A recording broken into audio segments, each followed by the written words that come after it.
Hello friends, मैं आपका दोस्त विवेकानंद। दोस्तों, स्वागत है आपका एक बार फिर से मेरे चैनल विवेकानंद इंडिया में। दोस्तों, सबसे पहले आप सबके सपोर्ट के लिए और प्यार के लिए बहुत बहुत धन्यवाद दोस्तों। तो साथियों, अपने पिछले वीडियोस में मैंने आपको बताया था कि आईपीओ क्या है और इसके बारे में बताया था। यदि आप इसके बारे में जानना चाहते हैं तो मेरे चैनल पर जाकर वीडियो के लिंक को क्लिक करके देख सकते हैं। दोस्तों, आज मैं आपके पास जानकारी लेके आया हूँ। ये मेरे एक सदस्य ने जानकारी चाहिए कि आईपीओ में कैसे अप्लाई करें, तो मैं आज आपके पास आया हूँ ये जानकारी लेकर कि आईपीओ में कैसे अप्लाई किया जाए। और ये भी बताऊंगा कि अगर आपने आईपीओ में लिस्टिंग गेन नहीं किया है या डिस्काउंट पर आपका आईपीओ लिस्टेड हुआ है, आपने जहाँ पे जिस आईपीओ में इन्वेस्ट किया था अगर वो डिस्काउंट पे लिस्ट हुआ है, तो उस केस में क्या करें दोस्तों। तो सबसे पहले देखते हैं कि आईपीओ को अप्लाई कैसे करते हैं और किन किन बातों का ध्यान रखते हैं। ठीक है दोस्तों, तो आइए शुरू करते हैं। दोस्तों, सबसे पहले आपका आईपीओ में अप्लाई करने के लिए आपके पास एक डीमैट अकाउंट होना चाहिए।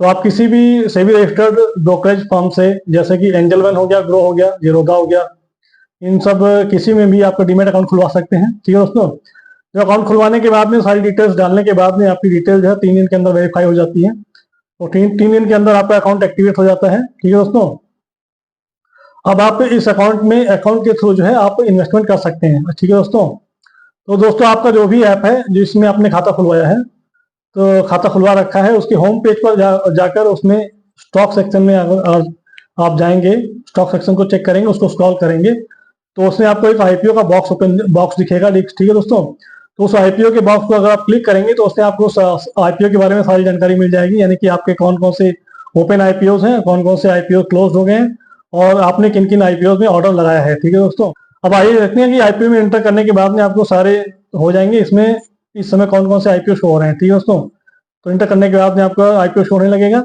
और जब आप इसके बाद में आप क्या करेंगे, आप अपने आईपीओ का जीएमपी चेक करेंगे। दोस्तों, जीएमपी कैसे चेक करते हैं वो मैंने अपनी पिछली वीडियो में बताया था दोस्तों। ठीक है दोस्तों, अगर आप जीएमपी चेक करेंगे तो जिस साइट पे जीएमपी साइट करने के लिए कुछ वेबसाइट्स हैं, उसको जो आप नेट पर सर्च करेंगे, तो जीएमपी से जिस साइट पे आप जीएमपी चेक करेंगे वही साइट पे आप उस कंपनी के बारे में सारे फंडामेंटल डिटेल्स वो भी चेक कर लेंगे दोस्तों।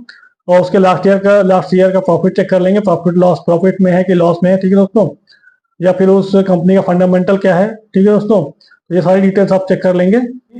आइए देखते हैं उसमें आप अप्लाई कैसे करें। तो जब कोई आईपीओ आपका ओपन होता है दोस्तों, तो 3 वर्किंग डेज के लिए ही ओपन होता है, यानी कि आप उसमें 3 दिनों के अंदर ही पैसा लगा सकते हैं।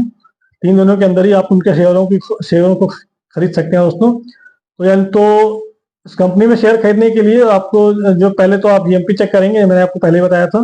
तो जीएमपी चेक करने के बाद में देखेंगे कि उसकी शेयर की मार्केट में डिमांड कितनी है, यानी कि अगर 30 उसका जीएमपी क्या है, 30% है, 40% है या 50% है। ठीक है दोस्तों, तो इस आईपीओ को अप्लाई कर सकते हैं। अगर आपका जो जीएमपी है 30 to 50% है, तो आप उसको अप्लाई कर सकते हैं दोस्तों। ठीक है दोस्तों, तो अगर आपका जीएमपी कम होगा तो आप उस केस में आपका आईपीओ निगेटिव भी जा सकता है। आईपीओ का जो लिस्टिंग है वो डिस्काउंट में भी जा सकता है, इसलिए उसमें खासा जीएमपी का खासा ध्यान रखें दोस्तों।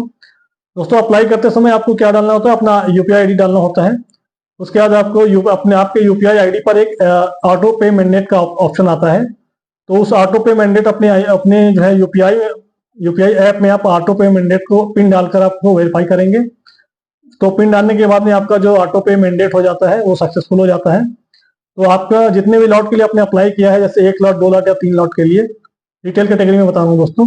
तो जैसे आपने अगर 15,000 का मान लीजिए आपका शेयरों की लॉट है, तो आपने 1 लॉट के लिए 15,000, 2 लॉट के लिए 30,000, 3 लॉट के लिए 45,000, तो इस तरह से आपने उसको ब्लॉक कर दिया। तो आपका जो जितने लॉट के लिए किया है आपने वो उतने लॉट का जो पैसा आपका ब्लॉक हो जाता है दोस्तों। ठीक है दोस्तों, यानी कि आप उस पैसे को यूज नहीं कर पाएंगे। तो अप्लाई करते अब आप अप्लाई करने के बाद में आप ये भी चेक करते रहें कि आईपीओ पूरा फुल फिल हुआ है कि नहीं दोस्तों। ठीक है दोस्तों, इसका मतलब ये है कि आपका क्यूआईबी का सेक्शन हो गया, आपका एनआईआई का सेक्शन हो गया और आपका जो रिटेल इन्वेस्टर का सेक्शन हो गया, वो पूरा पूरा फिल हुआ है कि नहीं 3 दिनों के अंदर। अगर 3 दिनों के अंदर पूरा फिल नहीं हुआ है तो आप अपने लास्ट डे में जो है अपने आईपीओ को, अपनी एप्लीकेशन को कैंसिल भी कर सकते हैं दोस्तों, जिससे कि आपका जो पैसा आपने काटा है आपका वो ऑटो पे जो है अनब्लॉक हो जाएगा, रिवोक हो जाएगा। ठीक है दोस्तों, तो इसमें कैसे कैसे डिवाइड होता है, जैसे क्यूआईबी में 50% होता है।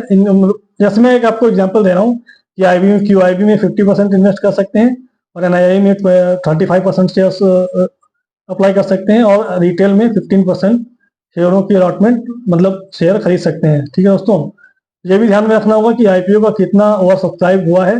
जितना ज़्यादा ओवर सब्सक्राइब हुआ होगा उतना ही ज़्यादा आपको आईपीओ का लिस्टिंग का गेन मिलने का चांसेस होगा दोस्तों, ठीक है। हालांकि इसमें अलॉटमेंट के चांसेस कम हो जाते हैं, किंतु ये जैसे कि ये डिमांड एंड सप्लाई पे काम करता है दोस्तों, तो जितना ज़्यादा डिमांड होती है उतना ही ज़्यादा आपका इसमें गेन के चांसेस होते हैं दोस्तों। 3 दिन खत्म होने के बाद में एक वर्किंग डे के बाद यानी कि आपके 5वें दिन में आपका इसका अलॉटमेंट होता है। तो अलॉटमेंट ये जो पैसे होता है अलॉटमेंट ये लॉटरी सिस्टम के थ्रू होता है या कभी कभी रैंडमली भी हो जाता है, ठीक है दोस्तों। तो यदि आपको आईपीओ का अलॉटमेंट हो जाता है तो आपके पैसे कट जाते हैं और आपके पास उसका मैसेज आ जाता है, आपके पास मेल भी आ जाती है, मतलब सारा आपका इंटीमेशन मिल जाता है कि आपको आईपीओ आपको शेयर अलॉट हो गए हैं। तो उसके एक दिन के बाद में आपको आईपीओ आपके मतलब आप शेयर आपके अकाउंट में आ जाते हैं, ठीक है दोस्तों। और यदि आपको आईपीओ ये शेयर अलॉट नहीं होते हैं तो आपका क्या होता है, आपका फंड जो है वो अनब्लॉक हो जाता है। जो आपका फंड ब्लॉक हुआ था वो आपका फंड अनब्लॉक हो जाता है, यानी कि आपको कोई पैसा नहीं कटता है दोस्तों, यानी कि आपने जो पैसा लगाया था वो पैसा आपको पूरा मिल जाता है। तो दोस्तों ये एक तरह से रिस्क फ्री इन्वेस्टमेंट हो गया। क्या हो गया जी, ये आपका रिस्क फ्री इन्वेस्टमेंट हो गया, यानी कि आपने जो लगाया था वो आपको पूरा वापस मिल गया, आपको कोई पैसा कटा भी नहीं, ठीक है दोस्तों। तो ये आपका फंड अनब्लॉक हो जाता है। और दोस्तों अलॉटमेंट के बाद में 2 वर्किंग डेज में आपका जो है आईपीओ की जो है ये लिस्टिंग होती है। लिस्टिंग बीएसई या एनएसई पे आपकी उसकी लिस्टिंग होती है। तो लिस्टिंग के दिन अगर आपको आपका जो आईपीओ है वो प्रॉफिट में है, प्रॉफिट में आपको दिख रहा है, जैसे 30%, 50%, 80% अगर प्रॉफिट में शो हो रहा है तो आप उसको सेम डे में बेच भी सकते हैं। यदि आपको प्रॉफिट नहीं हो रहा है, ज़्यादा प्रॉफिट नहीं हो रहा है, आपको लगता है कि इसको होल्ड करना चाहिए तो उसको मत बेचें। आप वो अपने पैसे को लॉस न करें, उसको होल्ड करके रखें, क्योंकि आप उस पर नज़र बनाए रखें, उस पर उसको नज़र बनाए रखें और देखें कि जब भी वो आपका फंड जो है प्रॉफिट में दिखे, वो आपका शेयर प्रॉफिट में दिखे तो आप उसके फंड को बेच के आप उसमें प्रॉफिट कमा सकते हैं, ठीक है दोस्तों। तो दोस्तों ये थी मेरी जानकारी आईपीओ के बारे में कि आईपीओ में कैसे इन्वेस्ट करें। दोस्तों वीडियो कैसी लगी कमेंट करके जरूर बताएं दोस्तों। तो दोस्तों अगर मेरे चैनल पर इस पर नए हैं तो मेरे चैनल को सब्सक्राइब कर लें ताकि आने वाली वीडियोस का नोटिफिकेशन आपको मिलता रहे दोस्तों आप सबके सपोर्ट के लिए एक बार फिर से धन्यवाद। जल्द ही मिलेंगे आपसे एक नई जानकारी के साथ, एक नए प्लान के साथ। नमस्कार।